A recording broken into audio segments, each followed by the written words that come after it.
Sir, ಇವಾಗ ರಾಜ್ಯಪಾಲ ಸಚಿವ ಸಂಪುಟದ ನಿರ್ಣಯಕ್ಕೆ ಸಂಬಂಧಪಟ್ಟ ಹಾಗೆ ಭಾರತೀಯ ಜನತಾ ಪಕ್ಷ ರಾಜ್ಯಪಾಲರ ಹುದ್ದೆಯನ್ನು ದುರುಪಯೋಗ ಮಾಡಿಕೊಳ್ತಾ ಇದೆ.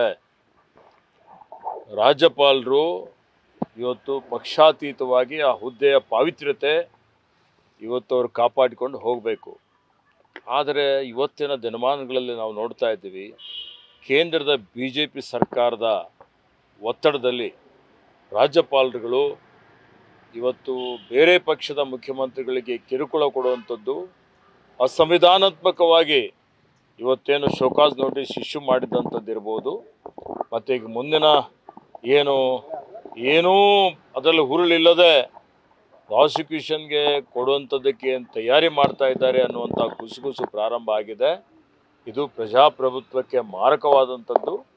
ಪ್ರಜಾಸತ್ತಾತ್ಮಕವಾಗಿ ಆಯ್ಕೆಯಾದಂಥ ಒಂದು ಸರ್ಕಾರವನ್ನು ಬೀಳಿಸಲಿಕ್ಕೆ ರಾಜ್ಯಪಾಲರ ಹುದ್ದೆಯನ್ನು ಇವರು ದುರುಪಯೋಗ ಮಾಡಿಕೊಳ್ತಾ ಇರ್ತಕ್ಕಂಥದ್ದು ಖಂಡನೀಯ ಅನ್ನುವಂಥ ಮಾತನ್ನು ನಾನು ಹೇಳಲಿಕ್ಕೆ ಬಯಸ್ತಾ ಇದ್ದೇನೆ.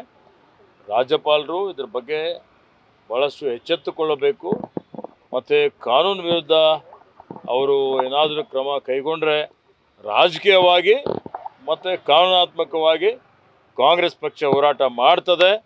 ಮಾನ್ಯ ಸಿದ್ದರಾಮಯ್ಯನವರ ಜೊತೆಯಲ್ಲಿ ನಾವೆಲ್ಲ ಇದ್ದೀವಿ. ಜನಪರ ಆಡಳಿತ ಕೊಡ್ತಾ ಇದ್ದಾರೆ, ಜೀವಪರ ಆಡಳಿತ ಕೊಡ್ತಾ ಇದ್ದಾರೆ, ಉತ್ತಮವಾದಂಥ ಆಡಳಿತ ಕೊಡ್ತಾ ಇದ್ದಾರೆ. ಅವರ ಏನೊಂದು ಪಾಪ್ಯುಲಾರಿಟಿ ಇದೆ, ಅವರಿಗೆ ಬರೀ ಡಿಫೇಮ್ ಮಾಡಬೇಕು, ಅವ್ರ ಹೆಸರಿಗೆ ಇವತ್ತು ಏನಾದರೂ ಕಳಂಕ ಹಚ್ಚಬೇಕು ಅಂತೇನು ಪ್ರಯತ್ನ ನಡೀತಾ ಇದೆ. ರಾಜ್ಯದಾದ್ಯಂತ ಇವತ್ತು ಕಾರ್ಯಕರ್ತರು, ನಮ್ಮ ಸಾರ್ವಜನಿಕರು ಎಲ್ಲರೂ ಮಾತಾಡ್ತಾ ಇದ್ದಾರೆ. ವ್ಯಾಪಕವಾದಂಥ ಬೆಂಬಲ ನಮಗೆ ಇದೆ. ಕೊಟ್ಟ ಮಾತಿನಂತೆ ನಡೆದಿದ್ದೇವೆ, ಎಲ್ಲ ಭರವಸೆಗಳನ್ನು ಈಡೇರಿಸಿದ್ದೇವೆ. ಇವರೇನು ಮಾಡಿದ್ರು, ತಿಪ್ಪರ್ಲಾಗ ಹಾಕಿದ್ರು, ಕಾಂಗ್ರೆಸ್ ಪಕ್ಷದ ಸರ್ಕಾರಕ್ಕೆ ಯಾವುದೇ ರೀತಿಯ ಧಕ್ಕೆ ಬರಲಿಕ್ಕೆ ಸಾಧ್ಯನೇ ಇಲ್ಲ. ರಾಜ್ಯಪಾಲರಿಗೆ ಮತ್ತೊಂದು ದೂರು ದಾಖಲಾಗಿದೆ ಸರ್. ಸಿದ್ದರಾಮಯ್ಯನವರು 2008ರಲ್ಲಿ ಡಿನೋಟಿಫಿಕೇಶನ್ ಮಾಡಲಿಕ್ಕೆ ಪತ್ರ ಬರೆದಿರೋದು ಕೂಡ ಬಹಿರಂಗ ಆಗಿದೆ. ದಾಖಲೆ ಸಹಿತ ಮತ್ತೊಂದು ದೂರು ಕೊಟ್ಟಿದ್ದಾರೆ ಈಗ ರಾಜ್ಯಪಾಲರಿಗೆ. ನೋಡಿ, BJP ಅವರು ಯಾವತ್ತಿಗೂ ಸುಳ್ಳು ದಾಖಲೆಗಳನ್ನು ಸೃಷ್ಟಿ ಮಾಡಲಿಕ್ಕೆ ಇವರು ನಿಸ್ಸೀಮರಾಗಿದ್ದಾರೆ. ಸುಳ್ಳೇ ಸತ್ಯ ಅನ್ನುವಂಥ ರೀತಿಯಲ್ಲಿ ಗೋಯಬಲ್ಸ್ ಥಿಯರಿ ಇವರು ಅನುಸರಿಸಿ ಜನರಿಗೆ ಮಂಕು ಬೂದಿ ಏರಿಸಬೇಕು ಅಂತ ಹೊರಟಿದ್ದಾರೆ. ಜನ ಬಹಳ ಜಾಗೃತರಾಗಿದ್ದಾರೆ. ಈ ಒಂದು ಪ್ರಕರಣದಲ್ಲಿ ಮಾನ್ಯ ಸಿದ್ದರಾಮಯ್ಯಜಿಯವರ ಯಾವುದೇ ಪಾತ್ರ ಇಲ್ಲ ಅನ್ನುವಂಥದ್ದು ಜನರಿಗೂ ಗೊತ್ತಿದೆ, ರಾಜ್ಯಪಾಲರಿಗೂ ಗೊತ್ತಿದೆ.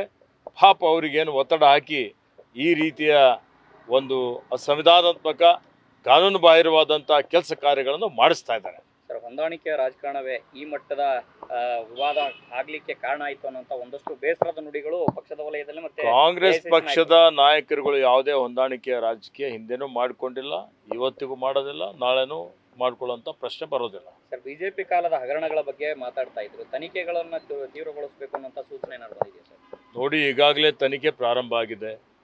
ಈಗಾಗಲೇ ದೇವರಾಜ ಟ್ರಕ್ ಟರ್ಮಿನಲ್ ತನಿಖೆ ಭಾಳ ಮುಂದುವರೆದಿದೆ. ಇವತ್ತು ಆರೋಪ ಪಟ್ಟಿ ಸಲ್ಲಿಸ್ತಾರೆ. ಇವತ್ತೇನು ಅಂಬೇಡ್ಕರ್ ನಿಗಮದಲ್ಲಿ ಹಗರಣ ಆಗಿದೆ, ಬೋವಿ ನಿಗಮದಲ್ಲಿ ಹಗರಣ ಆಗಿದೆ, KIDBಯಲ್ಲಿ ಹಗರಣ ಆಗಿದೆ, PSI ಹಗರಣ ತನಿಖೆ ನಡೀತಾ ಇದೆ. ಇವತ್ತು ಏನು ನೂರಾರು ಹತ್ತಾರು ಇವರು ಬರೀ ಹಿಂದೆ BJP ಸರ್ಕಾರದಲ್ಲಿ ಹಗರಣಗಳ ಸರ್ಕಾರ. ಇವತ್ತು ಭ್ರಷ್ಟಾಚಾರದ ಜನಕ ಅದು ಪ್ರಾರಂಭ ಆಗಿದೆ. 2007-8ರಲ್ಲಿ ಗಣಿಗಳಿಗೆ ಇಲ್ಲಿ ರಾಜಕೀಯದಲ್ಲಿ ಕರ್ಕೊಂಡು ತಂದು ಅಕ್ರಮ ಗಣಿಗಾರಿಕೆ ಮಾಡಿಸಿ ಇವತ್ತು ಈ ರಾಜ್ಯದ ಲಕ್ಷಾಂತರ ಸಾವಿರಾರು ಕೋಟಿ ರೂಪಾಯಿ ನೈಸರ್ಗಿಕ ಸಂಪತ್ತನ್ನು ಲೂಟಿ ಹೊಡೆದು ಇಡೀ ರಾಜಕೀಯ ವ್ಯವಸ್ಥೆನೇ ಹಾಳು ಮಾಡಿ ಇವತ್ತು ಮತ್ತೆ ಏನು ಇವರು ಭಾಳ ಭ್ರಷ್ಟಾಚಾರಿಗಳು, ಭ್ರಷ್ಟಾಚಾರಕ್ಕೋಸ್ಕರ ಇವತ್ತು ಭ್ರಷ್ಟಾಚಾರದ ಸಲುವಾಗಿ ಭ್ರಷ್ಟಾಚಾರದ ವಿರುದ್ಧ ಇವರು ಪಾದಯಾತ್ರೆ ಮಾಡ್ತಕ್ಕಿರ್ತಕ್ಕಂಥದ್ದು ಭಾಳ ನೋಡಿ ವಿಪರ್ಯಾಸ ಅನ್ನುವಂಥ ಮಾತನ್ನು ಹೇಳಲಿಕ್ಕೆ ಬಯಸ್ತೀನಿ. Thank you. KPCC ಅಧ್ಯಕ್ಷ ಸ್ಥಾನಕ್ಕೆ ಬದಲಾವಣೆ ಆದರೆ ಈಶ್ವರ್ ಖಂಡ್ರೆ ಅವರ ಹೆಸರು ಕೂಡ ಇದೆ ಮಾಹಿತಿ. ನನಗೆ ಈ ವಿಷಯದ ಬಗ್ಗೆ ಗೊತ್ತಿಲ್ಲ. ಇವತ್ತು ಪಕ್ಷ ಹೈಕಮಾಂಡ್ ಏನು ತೀರ್ಮಾನ ತೆಗೆದುಕೊಳ್ತದೆ, ಇವತ್ತು ಆ ರೀತಿಯಲ್ಲಿ ಈಗಾಗಲೇ ಅಧ್ಯಕ್ಷರಿದ್ದಾರೆ.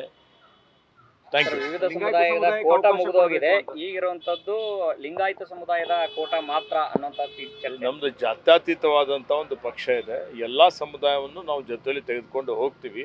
ಸರ್ವರಿಗೂ ಸಮಬಾಳು ಸಮಪಾಲು ಎನ್ನುವಂಥ ರೀತಿಯಲ್ಲಿ ಜಾತಿ ಆಧಾರಿತ ಮೇಲೆ ಯಾರಿಗಾದರೂ ಅಧ್ಯಕ್ಷ ಆಗಲಿ ಮತ್ತೊಂದಾಗಲಿ ಮಾಡಬೇಕು ಅನ್ನುವಂಥ ಒಂದು ಪ್ರತಿಪಾದನೆ ಮಾಡುವಂಥದ್ದು ನಾನಲ್ಲ.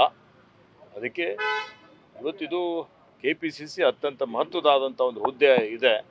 ಯಾರು ಅರ್ಹತೆ ಇದೆ, ಯಾರು ನಿಶ್ಚಯಿಂದ ಕೆಲಸ ಮಾಡ್ತಾ ಇದ್ದಾರೆ ಅವರು KPCC ಅಧ್ಯಕ್ಷರಾಗ್ತಾರೆ. Thank you. ನ್ಯೂಸ್ ಫಸ್ಟ್ ನಿರ್ಭೀತಿಯಿಂದ ನಿಮ್ಮ ಪರವಾಗಿ.